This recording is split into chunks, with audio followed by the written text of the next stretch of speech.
السلام علیکم۔ آج کی اس تفصیلی گفتگو میں ہم ایک ایسے موضوع پر بات کر رہے ہیں جو انسان کی روزمرہ زندگی اور اس کی امیدوں سے بہت گہرا تعلق رکھتا ہے۔ وعلیکم السلام۔ جی بالکل، اور یہ واقعی ایک اہم موضوع ہے۔ مطلب ہم نے آج کے اس گہرے مطالعے کے لیے جو تحریریں دیکھی ہیں ان کا مقصد ہی یہی ہے۔ ہاں، تو آج ہمارا مقصد یہ سمجھنا ہے کہ اللہ کی رحمت اصل میں کتنی وسیع ہے اور یہ کیسے کائنات کے ہر چھوٹے بڑے ذرے کو سنبھالے ہوئے ہے۔ اس سب معلومات کو دیکھتے ہوئے ایک بڑی زبردست کہانی سامنے آئی۔ دراصل یہ ایک سچا واقعہ ہے۔ اچھا، وہ یروشلم کے افراتفری والے ماحول کا واقعہ؟ جی، ذرا ایک منظر کا تصور کریں۔ یروشلم کا علاقہ ہے اور چاروں طرف بے گھری اور افراتفری کا عالم ہے۔ دھول، مٹی، شور اور بے یقینی کے اس ہجوم میں ایک شخص پسینے میں شرابور پریشانی کی حالت میں اپنے بھتیجے کو ڈھونڈ رہا ہے۔ اس لڑکے کا نام ایڈم ہے۔ اور اس کے چچا نے اسے سختی سے ہدایت کی تھی کہ گاڑی میں ہی رکنا۔ بالکل، لیکن وہ ضدی لڑکا غائب ہو گیا۔ اب وہ پریشان شخص اسے ہجوم میں پکار رہا ہے کہ اچانک اس کا سامنا ایک ایسے آدمی سے ہوتا ہے جو بالکل اجنبی ہے اور حالات کے اعتبار سے کسی مخالف خیمے سے تعلق رکھتا ہے۔ چچا اس اجنبی سے پوچھتا ہے کہ کیا تم نے اس لڑکے کو دیکھا ہے؟ کیا تم اسے جانتے ہو؟ تو اس مخالف شخص کا جواب بہت سرد اور تلخ ہوتا ہے۔ وہ کہتا ہے کہ ہاں، میں اسے جانتا ہوں اور ہم دونوں ایک دوسرے سے شدید نفرت کرتے ہیں۔ دیکھیں، یہ آغاز ہی انسانی نفسیات کی ایک بہت بڑی حقیقت کو سامنے لاتا ہے۔ اس واقعے سے جو تصویر بنتی ہے وہ انسانوں کے درمیان موجود تلخی، غصے اور انتقام کی تصویر ہے۔ صحیح بات ہے۔ بحیثیت انسان، محبت کرنے اور معاف کرنے کی ہماری صلاحیت بہت محدود ہوتی ہے۔ ہم شرائط کے ساتھ محبت کرتے ہیں اور ذرا سی بات پر دوریاں پیدا کر لیتے ہیں۔ لیکن ہماری اس تفصیلی گفتگو کا اصل مقصد اس انسانی رویے کو ایک پس منظر کے طور پر استعمال کرنا ہے تاکہ یہ سمجھا جا سکے کہ انسانوں کی اس تلخ حقیقت کے بالکل برعکس کائنات کے خالق کی رحمت کیسی ہوتی ہے۔ اور جب ہم اس وسیع کائنات کو بنانے والی ہستی کی بات کرتے ہیں تو جو سب سے پہلی چیز ابھر کر سامنے آتی ہے وہ اللہ کا اپنا پہلا تعارف ہے۔ یعنی جب کوئی بھی انسان کسی سے پہلی بار ملتا ہے تو وہ اپنا بہترین روپ دکھانے کی کوشش کرتا ہے۔ ہاں، وہ اپنا روب جمانا چاہتا ہے یا اپنی کامیابیوں کا ذکر کرتا ہے۔ بالکل، لیکن انسان کی تخلیق سے بھی پہلے اللہ نے اپنا تعارف جس نام سے کرایا وہ الرحمن ہے۔ قرآن مجید کی سورہ الرحمن اس بات کی سب سے بڑی دلیل ہے۔ ارشاد ہوتا ہے، الرحمن علم القرآن خلق الانسان، یعنی اللہ نے انسان کے پیدا کیے جانے کا ذکر بعد میں کیا اور اپنا تعارف بطور الرحمن پہلے کرایا۔ اس ترتیب پر غور کیا جائے تو ایک اور حیرت انگیز بات ذہن میں آتی ہے۔ قرآن مجید کی 114 میں سے 113 سورتوں کا آغاز بسم اللہ الرحمن الرحیم سے ہوتا ہے۔ یعنی کائنات کے مالک نے انسانوں سے اپنے کلام کی شروعات ہی کسی غضب، طاقت یا روب کے بجائے اپنی رحمت کے ذکر سے کی ہے۔ اور یہ بات صرف آسمانی کتابوں تک محدود نہیں ہے۔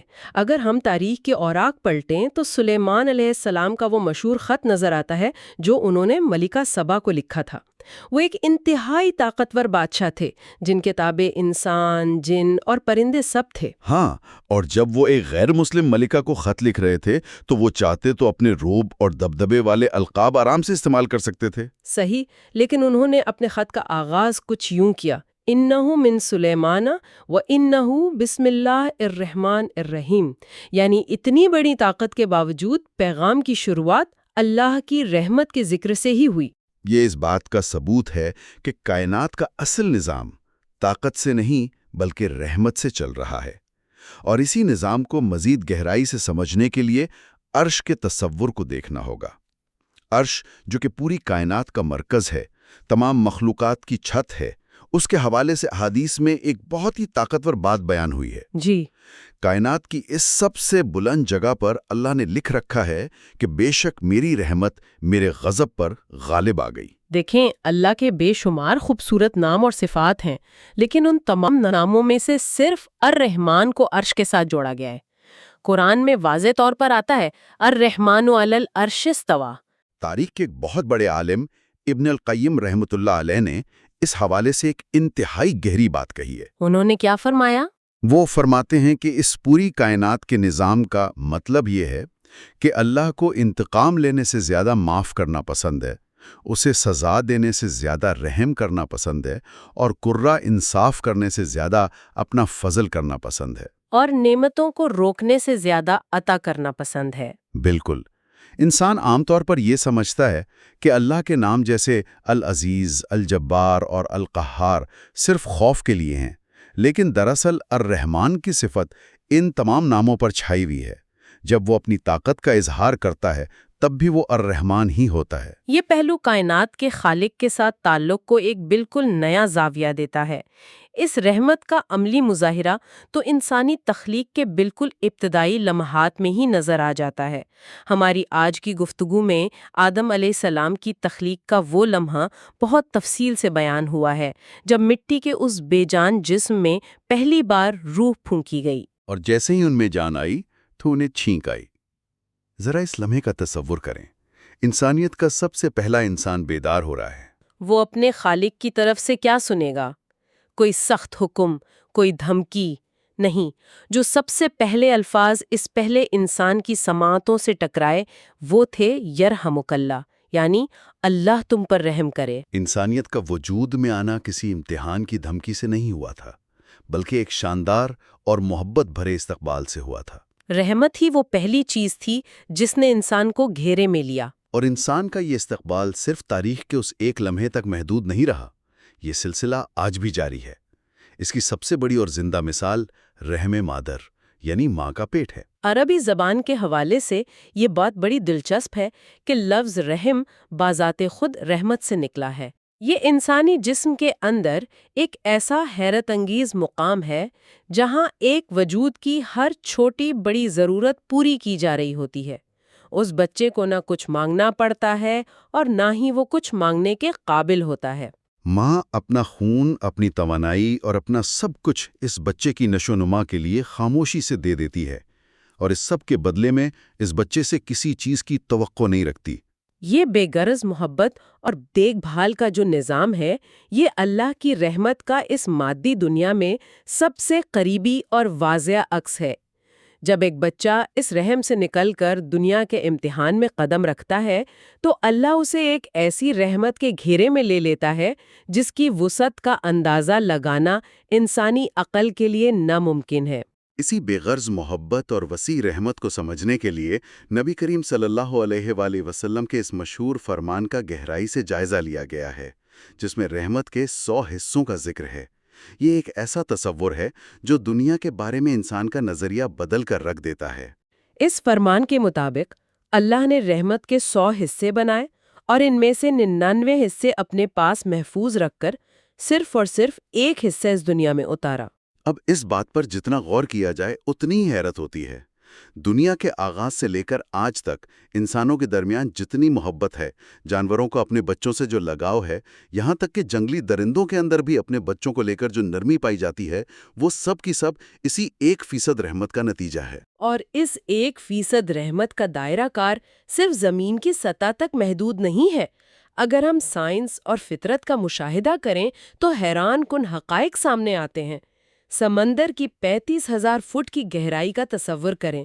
اتنی گہرائی میں مکمل اور خوب اندھیرا ہوتا ہے، اور پانی کا دباؤ اس قدر زیادہ ہوتا ہے کہ کوئی عام چیز وہاں زندہ نہیں رہ سکتی۔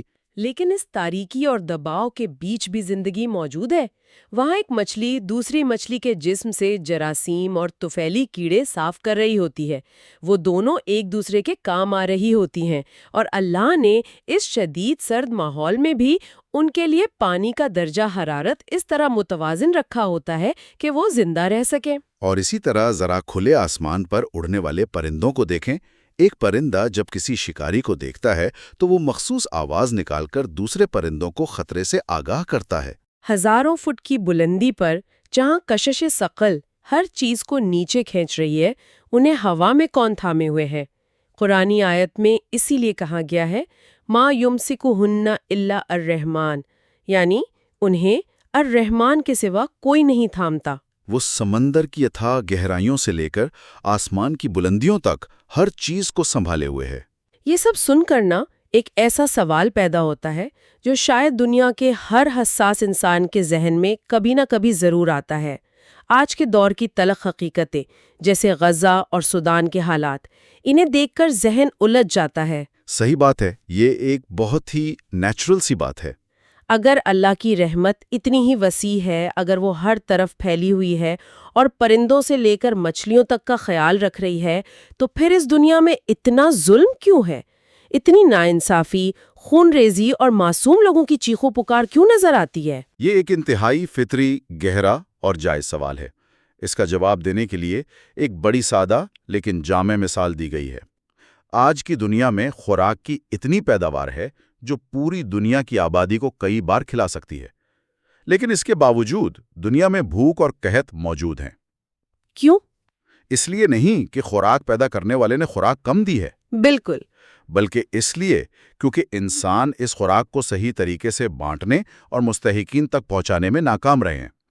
بالکل اسی طرح اس دنیا میں ظلم اور بارباریت اللہ کی رحمت کی کمی کا ثبوت نہیں ہے، بلکہ یہ اس بات کا ثبوت ہے کہ انسان جنہیں اس 1% رحمت کا امین بنا کر بھیجا گیا تھا، وہ اپنا فرض نبھانے میں بری طرح ناکام ہو گئے ہیں۔ وہ اپنے حصے کی رحمت بانٹنے کے بجائے خود غرضی اور تکبر کا شکار ہو گئے، اور جہاں انسان یہ امانت ادا کرنے میں ناکام ہو جاتے ہیں اور ظلم حد سے بڑھ جاتا ہے، وہاں اللہ کا نظام ختم نہیں ہوتا۔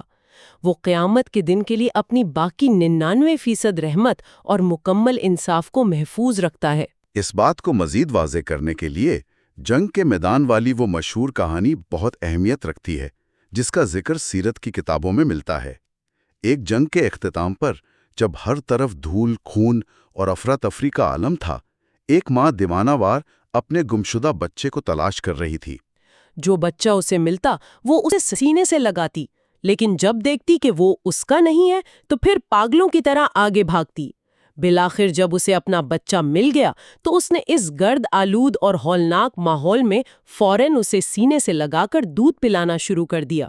اس منظر کو دیکھ کر نبی کریم صلی اللہ علیہ وسلم نے اپنے ساتھیوں سے پوچھا تھا کہ کیا یہ ماں کبھی اپنے اس بچے کو دھکیکتی ہوئی آگ میں ڈال سکتی ہے؟ اور جب سب نے کہا کہ ہرگز نہیں، تو آپ نے فرمایا کہ اللہ اس ماں سے بھی زیادہ اپنے بندوں پر مہربان ہے۔ اور اسی یقین اور ایمان کی عکاسی اس مشہور مکالمے میں نظر آتی ہے جو تاریخ کے اوراق میں درج ہے۔ حماد بن سلامہ نے ایک مرتبہ سفیان الثوری کو ایک بڑی گہری بات کہی تھی۔ انہوں نے کہا تھا کہ اگر مجھے روز قیامت اپنا فیصلہ کروانے کے لیے اپنے والدین یا اللہ میں سے کسی ایک کو چننے کا اختیار دیا جائے تو میں بغیر کسی ہچکچاہٹ کے اللہ کو چنوں گا، کیونکہ انہیں یقین تھا کہ وہ ان کے والدین سے بھی کہیں زیادہ ان پر مہربان ہے۔ یہ اللہ کی رحمت پر اس پختہ یقین کی علامت ہے جو انسان کو ہر خوف سے آزاد کر دیتا ہے۔ یہ تو ایک بڑا پرسکون پہلو ہے، لیکن پھر اسی تسلسل میں ایک اور بہت ہی پیچیدہ سوال اٹھتا ہے۔ اگر خالق اتنا ہی مہربان ہے جیسا کہ بیان کیا جا رہا ہے، تو پھر جہنم جیسی خوفناک جگہ کیوں تخلیق کی گئی؟ جہنم کا وجود رحمت کی نفی نہیں ہے، بلکہ یہ اس کے مکمل انصاف کا تقاضا ہے۔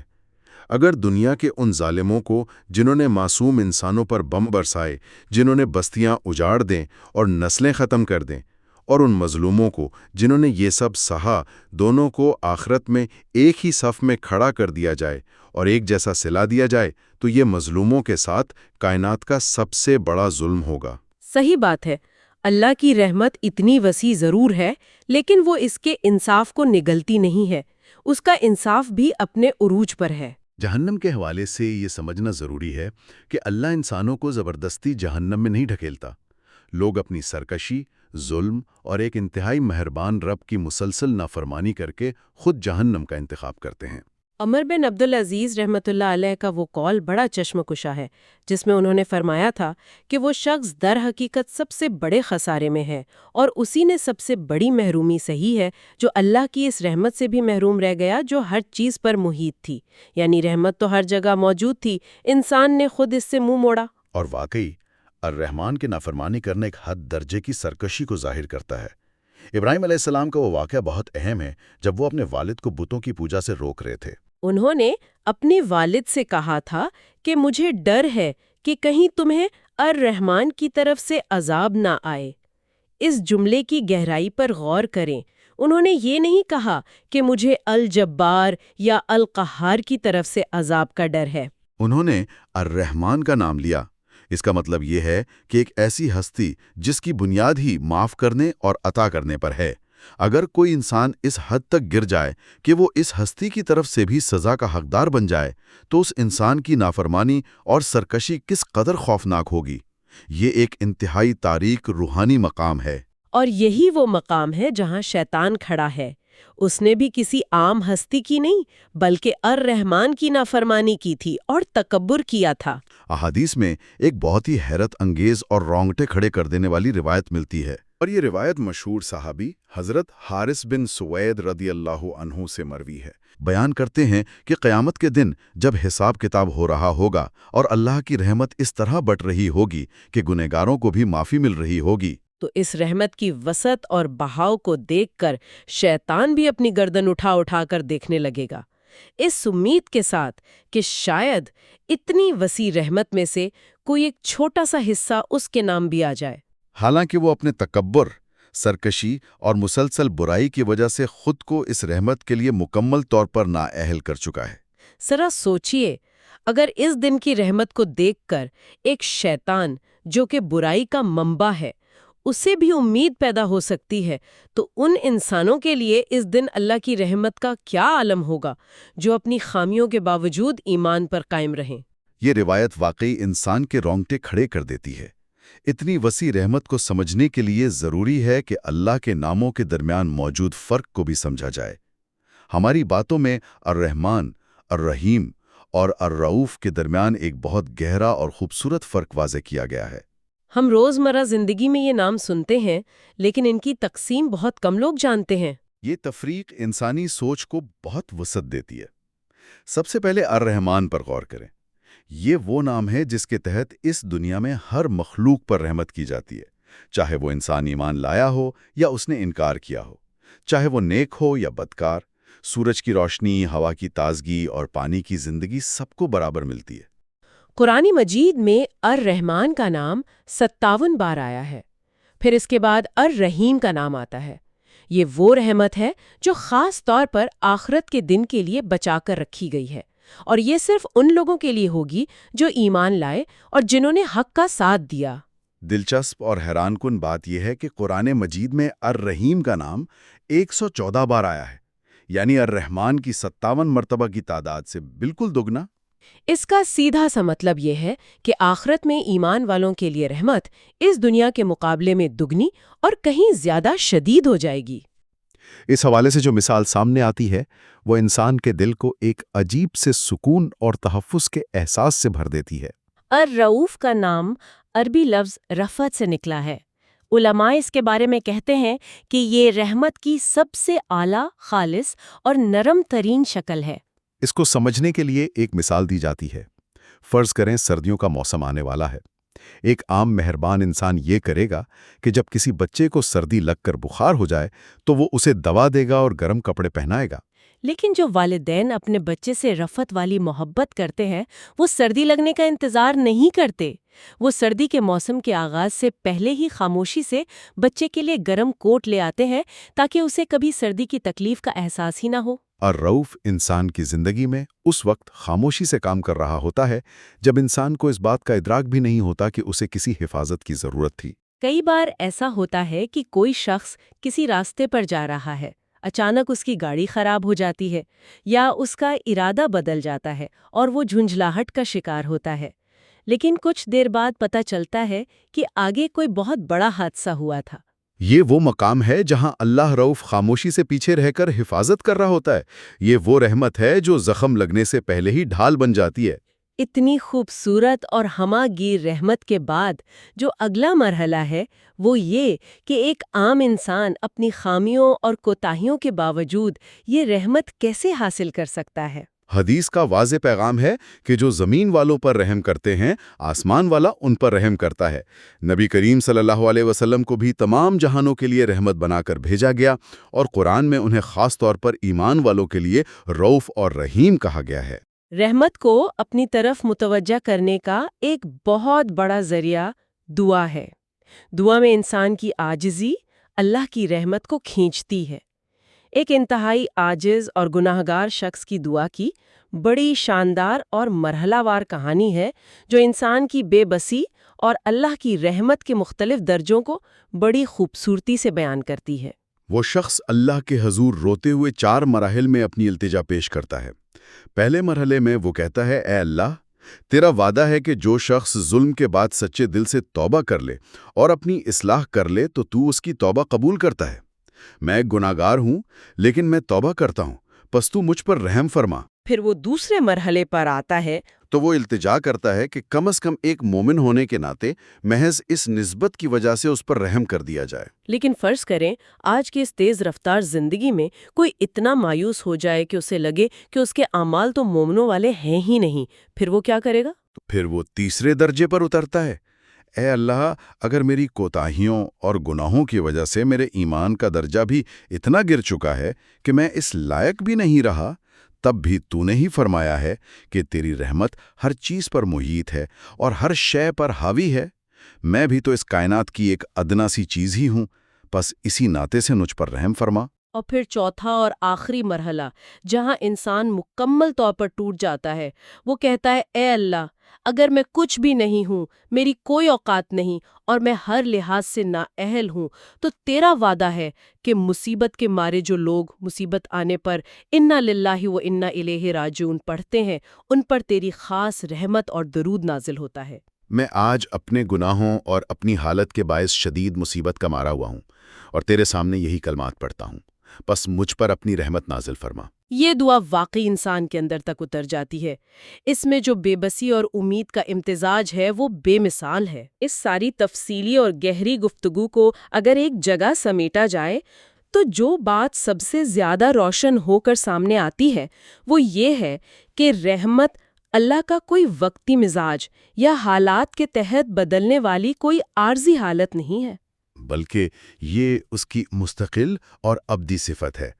کائنات کے کسی بھی کونے میں، کسی بھی حال میں اور کتنے ہی گہرے اندھیرے میں کیوں نہ ہوں، ہم اس کی رحمت کی پہنچ سے کبھی دور نہیں ہو سکتے، کیونکہ ہم بہرحال کچھ تو ہیں اور اس کی رحمت ہر چیز پر محیط ہے۔ اس تفصیلی گفتگو کے اختتام پر ایک آخری اور بہت گہری سوچ سننے والوں کے لیے چھوڑ کر جانا چاہیں گے۔ ذرا ایک لمحے کے لیے دنیا کی تمام تر بھاگ دوڑ سے کٹ کر سکون سے اس بات پر غور کریں۔